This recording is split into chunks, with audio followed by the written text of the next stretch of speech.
Hey everybody, this is Brad from Johnson Small Engines, better known as the One Hand Mechanic. If I can do it, you can too. Today we are working on an LTX 1000 Craftsman, and today I'm going to show you, in my opinion, how to install a transmission drive belt. Now, as you can see, it does not have the mower deck on it, so I will put a link in the description below how to remove the mower deck. And I also want to put this up in the air so you guys can see exactly how this works. So let me go ahead and get it up in the air and we'll be right back.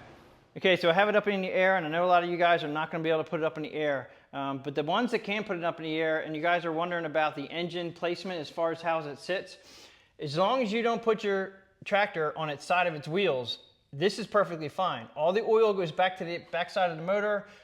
No oil comes out of the engine. If you tip it on the left side of the tractor, the oil comes out the air filter, messes up everything in the carburetor. If you tip it on the other side, a lot of times it can actually get up through your muffler. Most of the time on this engine, though, it's going to go into your air filter. But even if you can't put this up in the air, you can still do this job on the ground. Put it up on a couple jack stands. Just be very careful. Also, a note, this tractor we were kind of refurbishing for the guy, and I'll put a link in the description below to put bearings instead of bushings in your tractor. This guy had no maintenance for a long time, and this rim here we actually had to put an axle in because it was so worn out and the rim wore out. But now he has roller bearings instead of bushings. They'll never wear out. Like, they're just going to be there forever. And the nice thing is we have grease fittings. Pump it up full of grease. That keeps all the moisture out, and you have no wobble. This thing is in immaculate condition right now. I'll put the link in the description below to do the bearings on this. But let's get to the drive belt itself. The first thing you want to do is put the emergency brake on, and that should relieve all your tension to the belt.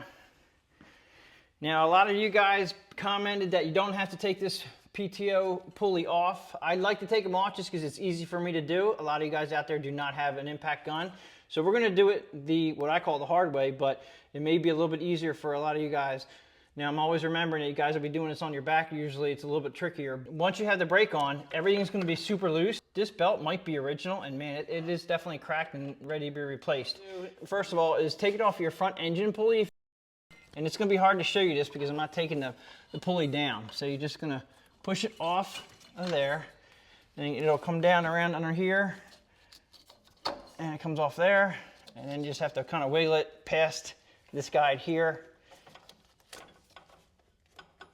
It can be a little hard, like that. Okay, so we have it down to, it's just sitting on the engine pulley. We're going to take it around this guide right here. And if you look to the side here, this is nice. They actually give you the diagram just in case, you need it. Now, the hard part is getting it around the transmission fan without ruining these blades. If your fan has no blades on it, that's bad. This is a hydrostatic transmission. It needs to be able to cool the transmission. I have a video that shows this bracket on another one. It was missing, and it comes with a kit, and I think it comes with a new fan. I'm not sure 100%, but I'll put that in the link in the description below if you guys want to look at that. So we're going to go ahead and just take it out and around the back as far as we can get it, and then we start just moving the fan.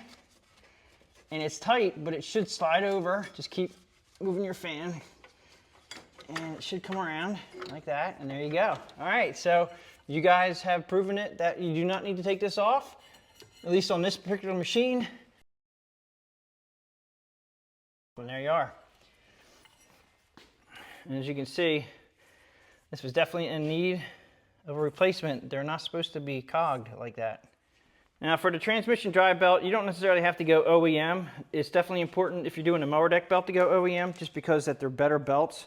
Aftermarket belts will be just fine as long as you're getting a quality aftermarket belt. And as you can see, this aftermarket belt is actually a lot thicker than this one. I always check to make sure they're not extremely different in sizes. And hopefully we're not going to have any problems putting the new one on, because we have to get around everything and it's going to be a little bit tighter. So we're going to go around the engine pulley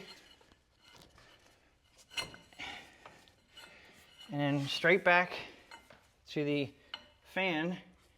And I'm going to try to do it exactly how I took it off.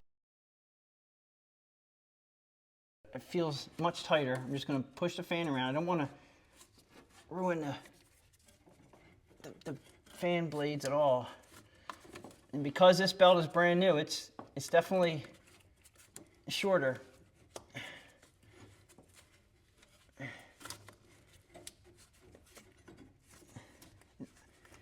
coming, but it's really it's a lot tighter than I like it to be.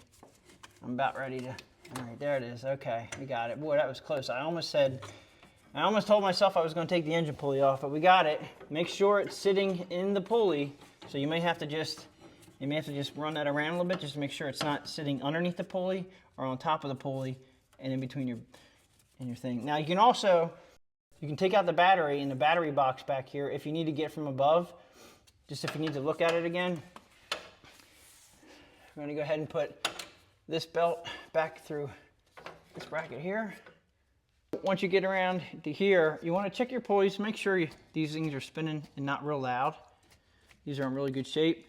I'm going to go ahead and put, remember the V of the belt goes in the V of the pulley, and this is a V pulley here, and this is a flat pulley here. Put that around like that, put that in here, and then we're going to go up through the engine like that. And then I'm going to move the engine pulley by hand so it'll help me pull that around like so. And then it's going to tighten. All right, there you go. And then once you have it all lined up, you're going to release your brake. And just double check, make sure everything looks good. Everything looks good there. Everything's up there. Make sure you're not behind your fan. You're not jammed up under there. Double check that. And then you're going to go ahead and put it down, take it for a test drive. Okay, so that pretty much wraps it up for how to install a transmission drive belt on LTX 1000. I took this out for a test run. Everything is working as it should. If you guys like this video, please give it the thumbs up. Please subscribe, share my channel with your friends, and I'll catch you guys in the next one.